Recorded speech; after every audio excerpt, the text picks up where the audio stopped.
हमारे प्रधानमंत्री मन की बात करते हैं तो वो अपने मन की बात तो कर देते हैं, पर जनता की मन की बात सुनते नहीं है। कोई चीज नहीं, आप कह नहीं सकते हो कि ये हिंदू है ये मुसलमान है, जरा भी नहीं। कि भाई 4 साल के बाद आप रिटायरमेंट, तो हर नेता को 5 साल के बाद रिटायरमेंट हो जाना चाहिए, दोबारा इलेक्शन नहीं लड़ना चाहिए, उसकी कोई पेंशन नहीं होना चाहिए। दंगा दंगा करने वाले तो सरकार लेके बैठे। 4 किलो 3 किलो अनाज गेहूं मिल रहा है, ये भी बंद कर देना चाहिए। नाम तो 5 किलो का है, पर 5 किलो मिलता नहीं है, पर ये भी बंद कर रहे हैं। यहाँ से भाजपा के वोटर की विकास हो रहा है, ये महंगवारी विकास थोड़ी है। महंगवारी विकास है। आएगी तो भाजपा ही, आएगी तो भाजपा ही, कुछ भी हो जावे, भले कुछ भी है, लेकिन जीतेगी तो भाजपा ही। पुलिस उसकी है, सत्ता उसकी है, सब उसका है, तो वो क्यों बदलाएगा? वही आएगी। हमारे मोदी साहब ने कहा था कि आपके खाते में 15 लाख रुपए आएंगे। 15 क्यों नहीं आ जाएगी? ये जो भाई लोग खड़े इनसे पूछोगे किसके खाते में कितना रुपया है? नेताओं को, धारासभ्य हो, कॉर्पोरेटर हो, के सांसद हो, के राज्यसभा का मेंबर हो, उनकी पेंशन ही बंद हो जानी चाहिए। मेरे समझ से काफी हद तक पैसा बचेगा, देश अमीर हो जाएगा। अब की बार राजस्थान और गुजरात में दोनों 100 में से 100% भाजपा आएगी। और अगर मोदी साहब के अंदर इतनी हिम्मत है तो सामने बैठ के फेस टू फेस बात कर, फेस टू फेस बैठ के बात करें, मैं जवाब देता हूँ। दोस्तों नमस्कार, मेरा नाम है आदर्श और फिर से आपका स्वागत है सजग भारत में। आज हमारे साथ कुछ लोग हैं और हम इनसे जानने की कोशिश करते हैं कि अहमदाबाद के सहारनपुर पुलिस चौकी के आसपास का क्या माहौल है अब की बार इलेक्शन का। तो सबसे पहले हम जानना चाहेंगे आपका क्या नाम है? मेरा नाम अंसारी मुजम्मिल हुसैन। हाँ, ये बताइए अब की बार क्या माहौल है, गुजरात मॉडल काम करेगा या नहीं करेगा? गुजरात मॉडल को वैसे तो काम करना चाहिए, करे तो अच्छी बात है, लेकिन क्या हुआ कि आज हमारे प्रधानमंत्री को 8 साल से ऊपर हो गए प्रधानमंत्री बने। पहले तो मुख्यमंत्री थे गुजरात के, तो एक्चुअली पहले 8 साल पहले यानी कि 12-13 में अगर बात करें तो रिक्शे के पीछे लिखा रहता था कि यूपीए सरकार गुजरात के साथ सीएनजी भेदभाव। तो उस टाइम पे 38 रुपया सीएनजी का भाव था। अभी जो 83 रुपया 90 पैसा है, तो ये भेदभाव का आंकड़ा मेरे को समझ में नहीं आया। और अगर हमारे प्रधानमंत्री मन की बात करते हैं तो वो अपने मन की बात तो कर देते हैं, पर जनता की मन की बात सुनते नहीं है। अब वो आपके माध्यम से मैं चाहता हूँ कि हमारे लोगों की आवाज, गरीब की, यानी रिक्शा चालक जो होता है गरीब होता है, वो मेहनत मजदूरी करने वाले, कोई पकौड़ा बेच रहा है, कोई पकौड़ी बेच रहा है, कोई फाफड़ा बेच रहा है, कोई भजिया बेच रहा है, सब गरीबी रेखा में ही आते हैं। कहते हैं पकौड़ा तलना भी रोजगार है। तो प्रधानमंत्री जी कहते हैं कि पकौड़ा तलना भी रोजगार है। नहीं, तो अच्छी बात है, रोजगार में है, कहाँ रोजगार नहीं है, लेकिन रोजगार में इतना मिलना चाहिए कि एक मेहनत करने वाला, कम कमाने वाला अपने बच्चों को कोई शिक्षा दे सके। हमारे प्रधानमंत्री कहते बेटी बचाओ बेटी पढ़ाओ। बेटी को बचाना आसान है, लेकिन बेटी को पढ़ाना बहुत मुश्किल काम है। क्यों? अगर अभी सोचते हो कि भाई 10वीं पास हो गई मेरी बच्ची, उसको मैंने आर्ट्स दिला दिया, कम खर्चा है, कॉमर्स दिला दिया, थोड़ा ज्यादा खर्चा है। अगर आप साइंस दिला दिए तो भी पता है कि काफी खर्चा है। अब अगर आप सोचे कि नहीं मेरी लड़की तो 12वीं पास हो गई है जैसे तैसे भी, अब मैं इसको MBBS कराऊंगा, कैसे बनाओगे? इतनी फी है कि एक रिक्शा चालक या मजदूरी करने वाला अपने बच्चों को डॉक्टर बना नहीं सकता है। और अगर सोचे चलो मैं BSc करा दूं, इसके बाद MSc करा दूं, तो उसकी फी इतनी ज्यादा है कि वो भी उसके बस की बात नहीं है। ना B.Ed करा सकता है, ना MSc करा सकता है। तो बेटी को बचाना आसान है, लेकिन बेटी को पढ़ाना मुश्किल है। तो हम चाहते हैं कि हमारे प्रधानमंत्री या मुख्यमंत्री या जो भी जिनके हाथ में सत्ता आवे या जिसके हाथ में सत्ता है, वो रास्ता ऐसा निकाले कि गरीब आदमी भी अपने बच्चों को कुछ करा सके। हम लोग बचा सकते हैं पर पढ़ा नहीं सकते, ये हमारी समस्या है। और गैस का भाव इतना ज्यादा है, ऊपर से गैस की कीमत में ये है कि अगर हमसे 2.5 किलो का पैसा लेता है और माल अंदर है ना 2 किलो आता है, आधा किलो माल यूं ही मार देता है। तो कुछ तो आवक की समस्या हमारे लोगों की है, तो वो हमारी आवाज जो है सरकार तक जावे आपके माध्यम से। अच्छा, क्या माहौल लग रहा है आपकी बार इलेक्शन में? माहौल तो देखो, ये गुजरात है, गुजरात जो है वो हकीकत मानों में तो भाजपा गढ़ है। दर एक राज्य में हार सकती है, पर यहाँ हारना बहुत मुश्किल काम है। लेकिन जब ये तुम्हारा गढ़ है, तुम्हारा दिल है, तो दिल में जो लोग बसते हैं तो उनका तो ख्याल तो करो, कब करोगे? मतलब आप कह रहे हैं कि तो मैं चाहता हूँ कि मेरी बच्ची या किसी की भी बच्ची अगर वो साइंस लेकर पढ़ती है तो उसको रास्ता बताओ कि वो डॉक्टर कैसे बनेगी। बनाने का भाई हर आदमी तमन्ना रखता है कि मेरा बच्चा डॉक्टर बने, इंजीनियर बने, वकील बने, बारिस्टर बने, कोई तरक्की करे, उसका भी नाम हो, या राजकारण में आवे, या BSc करने के बाद वो सोचे कि मैं MSc करा दूं, तो नहीं करा सकता है। B.Ed करा सके तो बोले चलो भाई MSc करा दूंगा, मास्टर ऑफ साइंस बन जाएगी, वो भी उसके बस की बात नहीं है। काफी सारी योजनाएं चलाई हैं जिसके तहत आप अपने बच्चों को शिक्षा दे सकते हैं, पैसा दिया जा रहा है शिक्षा के लिए। योजना जो चलाई है सरकार ने वो सारे लोग तक नहीं पहुंचती है, सारे लोग उसके योजना के बारे में तो जानते भी नहीं है। इतने लोग हैं, इनसे पूछो कि सरकार की योजना बहुत है, सरकार की योजना है लेकिन इतनी आसान भी नहीं है, इतनी टफ है कि लेना आम आदमी के बस की बात और अनपढ़ आदमी के बस की बात, रिक्शा चालक के बस की बात ही नहीं है। तो उसको इजी बनावे, आसान बनावे, सरल करे कि जो भी गरीब आदमी है, वो आसानी से, पेपर वर्क इतना हार्ड होता है कि लोगों के पास पेपर ही नहीं होता है। तो थोड़ा कुछ आसान करे। हम लोग हैं तो भारतीय ना, ये तो साबित है ना कि हम तो भारतीय है ना, विदेश से तो आए हुए नहीं है। तो पेपर तो आसान करो, पेपर आसान नहीं है तो कहाँ से हमको अब लोन मिलेगी? लोन भी नहीं मिल सकती है। सारे लोगों के पास पेपर इतना मांगते हैं, उतना पेपर होता नहीं है। वैसे वैसे आप काफी ज्यादा पढ़े लिखे लग रहे हैं, नहीं, मैं आपकी ज्यादा आपकी पढ़ा बातों से लिखा लग रहा हुआ है। नहीं। लेकिन ये बताइए कि आप शिक्षा को कैसे देखते हैं? शिक्षा के लिए सरकार काम कर रही है या फिर नहीं कर रही है? मैं तो ये मानता हूँ कि गरीब आदमी म्यूनसिपालिटी में इलाज कराता है, दवाखाने में, और म्यूनसिपालिटी में पढ़ाता है, कम कमाने वाला।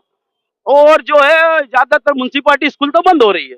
अच्छा। और उसको गुजरात का आप सर्वे करके देख लो, म्यूनसिपालिटी स्कूल काफी हद तक बंद हो गई है। जैसे बैंकों को 2 बैंकों एक में कर दिया है, ऐसे स्कूलों का भी है, 2 स्कूलों को एक में हो गई है। शिक्षा व्यवस्था ठीक नहीं नहीं, इतनी अच्छी नहीं है जितनी अच्छी होना चाहिए। जितना हमारे लोगों के गुजरात से प्रधानमंत्री को मान सम्मान मिलता है, उतनी अच्छी शिक्षा नहीं है। सर, आप शिक्षा पे काफी ज्यादा जोर दे रहे हैं और अभी शिक्षा मेन चीज है। आने वाले चुनाव में केजरीवाल जी भी शिक्षा के ऊपर काफी ज्यादा जोर दे रहे हैं, तो इस बार आपको किसका माहौल लग रहा है? देखो, मेरा माहौल तो ये है कि इंसाफ की डगर पर बच्चों दिखाओ चलकर, ये देश है तुम्हारा, नेता तुम ही हो कल कर। अगर बच्चों को नेता बनाना है तो शिक्षा भी जरूरी है। मैं तो कहता हूँ कि शिक्षा के साथ साथ आर्मी का कोर्स भी 2 साल का दे देना चाहिए। और अगर आर्मी का नहीं देना हो तो एनसीसी सबको कंपलसरी कर देना चाहिए, ताकि हर किसी को कभी भी आर्मी में जाना हो तो उसको राइफल की ट्रेनिंग तो मिल जाएगी एनसीसी में। अच्छा, ये बताइए, एनसीसी से याद आया कि अभी हाल में ही सरकार ने अग्निपथ योजना ले आई। तो आप क्या मानते हैं कि आप लोगों को देखते हैं, जानते हैं, समझते हैं, युवाओं को देखते हैं, आपको क्या लगता है ये सही है या नहीं सही है? अगर ये सही है कि भाई 4 साल के बाद आप रिटायरमेंट, तो हर नेता को 5 साल के बाद रिटायरमेंट हो जाना चाहिए, दोबारा इलेक्शन नहीं लड़ना चाहिए, उसकी कोई पेंशन नहीं होना चाहिए। नेताओं को जितना सुविधा मिलती है सारी सुविधा बंद होना चाहिए। अगर भैया पेंशन, क्योंकि 4 साल के बाद आपकी नौकरी गई, लेकिन क्या सटी तो मिल जाएगी? आपको भी सटी मिल जाएगी ना कि भाई आप 5 साल सांसद थे, 5 साल जो है धारा सभ्य थे, तो आपको भी मिल जाएगी। सबसे पहले जो है ना, नेताओं को, धारा सभ्य हो, कॉर्पोरेटर हो, के सांसद हो, के राज्यसभा का मेंबर हो, उनकी पेंशन ही बंद हो जानी चाहिए। मेरे समझ से काफी हद तक पैसा बचेगा, देश अमीर हो जाएगा। अरे यही काम तो केजरीवाल ने भी किया पंजाब में। तो इसका मतलब आप पंजाब के जो केजरीवाल ने काम किया, या फिर जो केजरीवाल कहते हैं आप उसका सपोर्ट कर रहे हैं क्या? नहीं, देखो, नाम पे मेरे को नहीं जाने का है कि केजरीवाल साहब भी पढ़े लिखे अच्छे आदमी है। मैं सुना है कि ये आईएएस है, अच्छी बात है, इनकम टैक्स के डिप्टी कमिश्नर रह चुके हैं। अगर पढ़े लिखे लोग आते हैं तो अच्छी बात। मैंने पहले ही बोला कि भाई पढ़ाई को इतनी सस्ती कर दो, इतना आम कर दो कि हर बच्चा जो है कम से कम वो ग्रेजुएट हो, यानी डिग्री लेके वो भले पकौड़ा बेचे, पकौड़ी बेचे, उससे कोई इतराज नहीं, कि सारे लोगों को नौकरी नहीं मिल सकती है, लेकिन उसमें काबिलियत तो रहेगी ना, किसी के सामने कोई सवाल का जवाब दे सकता है। अब इतने माशाल्लाह इतने सारे लोग भीड़ भाड़ है, इसमें से कुछ लोगों से सवाल पूछो, देखो तुम्हारे सवाल का जवाब देने के लिए कितने लोग तैयार है। अच्छा, मतलब लेकिन मुफ्त जैसे राशन, मुफ्त बिजली, मुफ्त पानी, ये सब नहीं चाहिए? नहीं नहीं, मुफ्त में तो ऐसा है कि आप मुफ्त में हम खाते रहेंगे तो हमारी आदत पड़ जाएगी हराम खाने की, मुफ्त की ढूंढने की, बिना मेहनत की। तो भारत जो किसानों का देश है, ये मेहनत कष्ट का देश है। यहाँ तो क्या है कि मेहनत करके खाना है, अपनी रोटी खुद अपनी मेहनत से कमाना है। ये सब रिक्शा चालक काहे के लिए खड़े? मेहनत करने के लिए खड़े। जब अगर मेहनत करे बिगड़ सबके घर में सारी जरूरत की चीज पूरी कर दो तो कहाँ को कोई आएगा? तो ऐसा मत करो, फ्री में कुछ भी मत दो। ये जो 4 किलो 3 किलो अनाज गेहूं मिल रहा है, ये भी बंद कर देना चाहिए। नाम तो 5 किलो का है, पर 5 किलो मिलता नहीं है, पर ये भी बंद कर देना चाहिए, कोई हिसाब से मिलना ही नहीं चाहिए। हाँ, अग्निपथ को लेकर कहा जा रहा है कि इससे रोजगार बढ़ेगा, क्योंकि कई सारे युवा जो है तब आ सकेंगे इस फील्ड में। आपको क्या लगता है? सिर्फ 4 साल के लिए, 40 साल के लिए नहीं। 58 साल में रिटायर करो, या तो उससे कम में करो, कम से कम 14 साल 15 साल की तो उनसे सर्विस लो। 4 साल में आपकी क्या उसकी ट्रेनिंग होगी? कितनी अच्छी वो ट्रेनिंग कर सकेगा? कभी जरूरत पड़ गई तो क्या वो बॉर्डर पे आएगा? क्या हमारे बाजू में जो भी बॉर्डर आती जाती है क्या उनका सामना कर लेगा? मैं तो नहीं मानता हूँ कि सामना कर लेगा। अच्छा स्कोर दिया। आपसे जानना चाहेंगे, आपका क्या नाम है? मेरा नाम रहीम खान है। ये बताइए, आपने देखा कांग्रेस की सरकार देखी, भाजपा की सरकार देखी, अब आम आदमी पार्टी पे कुछ लोग कह रहे हैं आ सकती है, या फिर मुझे नहीं पता, मैं अपना व्यू नहीं दे रहा हूँ, बस लोगों की बात कर रहा हूँ। आपको क्या लगता है कि कौन सी पार्टी आपके गुजरात के लिए ज्यादा बेहतर काम कर सकेगी? अब ये पब्लिक का ऐसा वो दिखता है कि केजरीवाल जो है और दूसरे जगह भी काम कर रहे हैं, तो यहाँ भी आके काम करेंगे। इसके लिए पब्लिक केजरीवाल के लिए उत्सव है। मैं आपसे जानना चाहूंगा, क्या हाल है आपकी, क्या माहौल है? माहौल तो बहुत अच्छा है। हाँ। और भाई लोकवाद का ऐसा कहना है कि मोदी सरकार है तो हम है, मोदी सरकार है तो हम है, और मोदी सरकार है तो हम चैन से सो सकते हैं, हाँ। चल फिर सकते हैं। अच्छा। तो मैं आपसे कहना चाहता हूँ कि 850 बरस मुगल सल्तनत ने राज करा तो हिंदू खतरे में नहीं था। कांग्रेस ने 72 साल राज करा तो हिंदू खतरे में नहीं था। ये 5 साल से राज करते तो हिंदू खतरे में। तो आप ये बताइए कि हिंदू खतरे में है कहाँ? आपको क्या लगता है, हिंदू खतरे में है? तो किस तरह से खतरे में हो सकता है जब हर आपको क्या, अंकल आपको क्या लगता है? नहीं नहीं, खतरे में ऐसा नहीं है।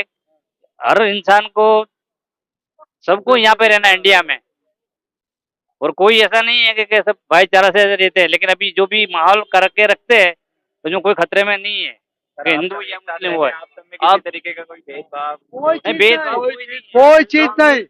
आप कह नहीं सकते हो कि ये हिंदू है ये मुसलमान है, जरा भी नहीं। आप शनाख्त नहीं कर सकते हो। अभी हमारे मोदी साहब ने एक चीज बोली कि हम वादा करते हैं तो पूरा करते हैं। हमारे मोदी साहब ने कहा था कि आपके खाते में 15 लाख रुपए आएंगे। 15 से 20 लाख यूं ही आ जाएंगे। ये जो भाई लोग खड़े इनसे पूछोगे किसके खाते में कितना रुपया आया? किसी के अकाउंट में आया है भाई?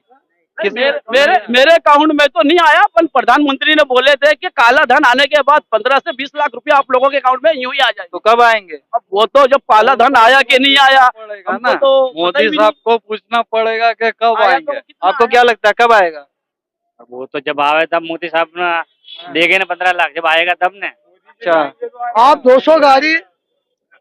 200 गाड़ी लेके आते हो कहीं भी, कोई भी जगह पर उद्घाटन करना हो या कोई भी आपका प्रोग्राम हो, तो आपके साथ 200 गाड़ी होती है। आपको डर किस बात का है? कोई मार देगा आपको? मुझे तो कोई डर नहीं है। है? ये पीएम की बात कर रहे हैं। प्रधानमंत्री की बात कर रहे हो। आपको इतना डर क्या है? इतना खौफ क्यों है? क्यों आपको इतना डर, इतना खौफ है? काय को आप डरते हो? हम सब तुम्हारे साथ आओ, किसकी माँ ने दूध पिलाया कि तुमको गोली मारेगा? हम छाती देंगे, पीट नहीं देंगे। सर ऐसे कहते हैं कि भाजपा से पहले दंगे बहुत होते थे, अब दंगों पे काफी भाई दंगा करने वाले तो सरकार में बैठे, दंगा करने वाले तो दंगा करने वाले तो सरकार लेके बैठे। सर आप इतनी कमियां बता रहे हैं, फिर भी 27 साल से बार बार उन्हें क्यों मौका दिया जा रहा है? भाई ये पेटी बदली होती है, पेटी बदली होती है, पेटी 24 कलाक में रिजल्ट दे दो। इलेक्शन का 24 कलाक में रिजल्ट, तो 1 महीने का टाइम मत लो, 1 महीने का टाइम मत लो। अच्छा ये बताओ, कोई भी बीजेपी के वहाँ ईडी की रेड हुई है? देखो अडानी चोर, रिलायंस चोर, कोई जानता नहीं था कि अडानी कौन है, रिलायंस कौन है। आज वो हिंदुस्तान के अंदर सबसे बड़ा अमीर है। नहीं, वर्ल्ड का दूसरा नंबर पे अदानी, या वर्ल्ड का दूसरा नंबर आ गया। मेरा मानना है 2024 के जनवरी में वो 1 नंबर पे आ जाएगा, ऐसा मेरा अंदाज है। ये रुपया इसके पास आया कहाँ से? अडानी के पास। आप क्यों उसके ऊपर रेड नहीं कराते हो? कराओ। क्यों बीजेपी के कोई इंसान पर रेड नहीं होती है? क्यों रेड नहीं कराते? कराओ ना। एक सीधा साधा आदमी, उसके ऊपर तुम ईडी की रेड बढ़ाते हो, इनकम टैक्स की रेड बढ़ाते हो, सीबीआई की रेड बढ़ाते हो। क्यों डराते हो? कोई पे दहशत मत डालो। वो जो कमाता है कमाने दो, खाने दो। तुमने तो बोल दिया तुम्हारे खाते में 15 लाख रुपए आएगा। मेरी माँ मेरी बहन है, जूनी नोट डालो, नवी नोट ले जाओ। अब 2 लाख रुपए जमा कराते कि 2 लाख रुपए आप लाए कहाँ से? तो ये सब क्या फकीर लोग हैं क्या? ये जो लोग बाग हिंदुस्तान के अमीर है, फकीर नहीं है। तुम चाय बेचने वाला सत्ता पे बैठे हो तो तुम हमको बोलते हो कि तुम चोर हो। तुम अपनी असलियत तो बताओ कि तुम हो कौन? तुमने सब भेगी कहाँ से करा? मेरे को डर नहीं है। मैं तो 72 पे चल रहा हूँ। मेरे को बंदी करते तो मेरे को डर नहीं है। मेरे को जो बोलना मैं साफ बोलता हूँ। और अगर मोदी साहब के अंदर इतनी हिम्मत है तो सामने बैठ के फेस टू फेस बात कर, फेस टू फेस बैठ के बात करें, मैं जवाब देता हूँ कि आप पहले क्या थे और आज क्या है। दादा आप पीछे से बहुत बोल रहे थे, बताइए अब की बार किसका माहौल है? अभी माहौल तो क्या है, माहौल तो सब उनका ही है, जो सत्ता बैठा है उसका ही माहौल है। वो धारेगा जो करेगा, वो धारेगा तो पेटियां जनता बदलाव चाह रही है या नहीं चाह रही? कोई बदलाने का तो बदले, पब्लिक बदल रहेगी, 24 कलाक का पब्लिक बदलेगी, लेकिन ये डब्बे बदलते नहीं है, डब्बे बदलाव जाते हैं। क्या कह रहे हैं? पब्लिक को तो शौक है। इलेक्शन होता है हाँ। और अभी कंप्यूटर का जमाना है। आप कंप्यूटर के अंदर डालोगे, आपको बता देंगे किसका कितने वोट है। तो फिर आप 1 महीने का टाइम क्यों लेते हो? 24 कलाक में आप रिजल्ट दो ना। क्यों 24 कलाक में आप रिजल्ट नहीं देते हो? सर ये तो फिर पहले बहुत पहले से ही चलता हुआ आ रहा है ना, ऐसा तो फिर नहीं है। अगर आप इतना ही आप इतना दावा करते हो कि मेरी इतनी सीट आएगी, तो आप थप्पे वाला लिया। अच्छा ये बताइए, जब और कोई पार्टी जीतती है तो आप लोग कहते हैं कि हाँ सही हुआ इलेक्शन, और जब भाजपा जीतती है तो हमेशा ईवीएम पे क्वेश्चन उठने लगते हैं, ऐसा क्यों? मेरी बात सुनो। हाँ। आपको मालूम है कभी मैं यहाँ से जाऊंगा तो मेरे कोई आदमी मारेगा? नहीं। तो आप कैसे दावा करते हो कि मेरी 399 सीट आएगी, यूपी में हम जीतेंगे, जबकि यूपी में तुम्हारा सुपड़ा साफ था।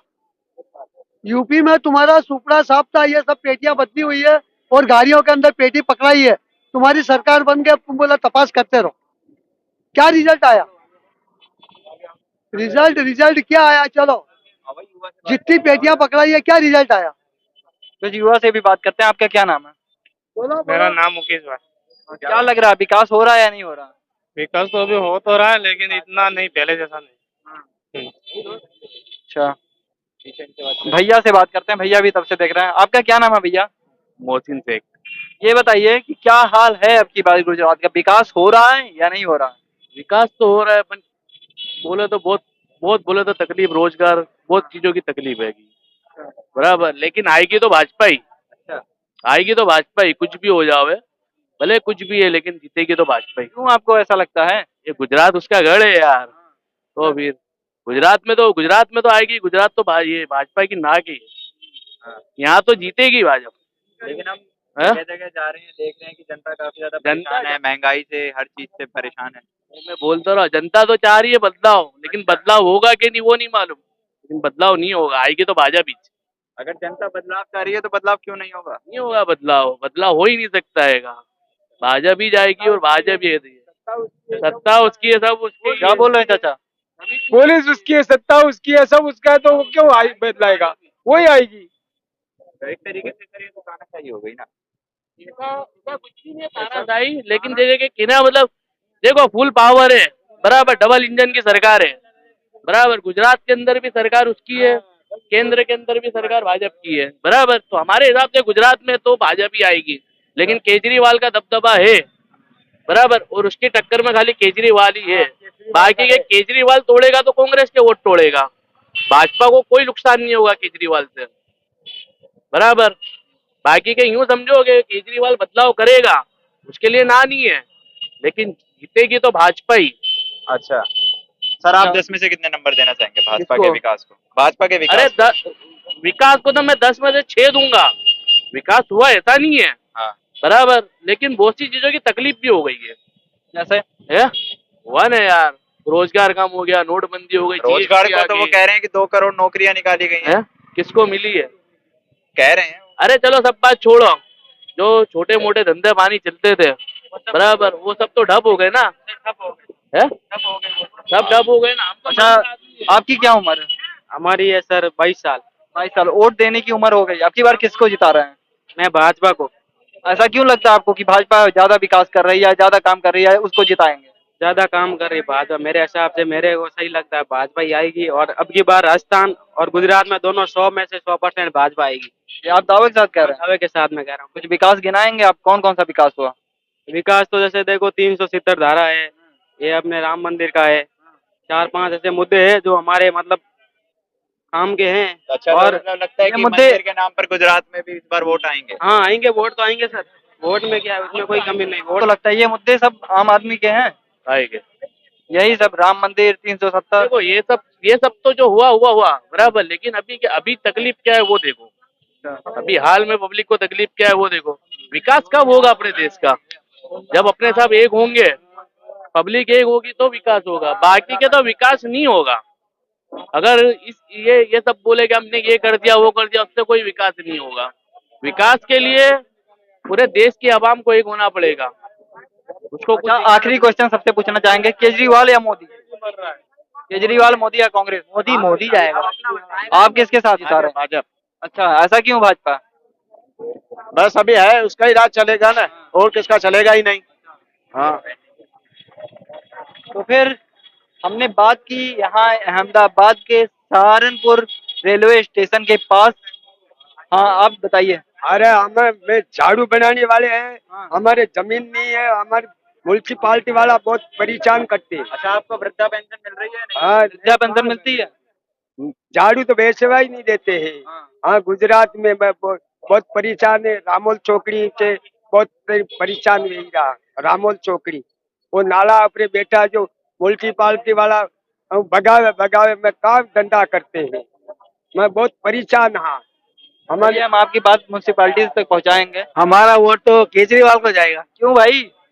अरे महंगाई कम चाहिए ना, अभी महंगाई ज्यादा है अभी महंगाई बहुत है। हाँ, पेट्रोल डीजल सबके भाव बढ़े हुए हैं। और विकास का क्या? विकास तो हो रहा है भाई, कहा जा रहा है, लोग कह रहे हैं यहाँ सब भाजपा के वोटर्स की विकास हो रहा है। ये महंगाई विकास थोड़ी है, हाँ। महंगाई विकास है क्या? महंगाई विकास नहीं है। तो विकास थोड़ी है, देश के लिए विकास है, पब्लिक के लिए तो अच्छी बात नहीं है। हमको तो केजरीवाल चाहिए अभी। पक्का केजरीवाल? हाँ पक्का। कहा जा रहा है कि भाजपा कह रही है कि केजरीवाल का सुपड़ा साफ हो जाएगा, कुछ नहीं कर पाएंगे यहाँ। तो ऐसा ही बोलेंगे ना, वो तो ऐसा ही बोलने वाले हैं। उनको खुद को रहना है, उसके लिए ऐसा ही बोलेंगे वो। तो इसी के साथ हमने बात की लोगों से और इनकी सुख दुख सब कुछ जाना, और जाना कि कौन सी पार्टी आनी चाहिए या फिर कौन सी पार्टी आएगी अब की बार गुजरात में।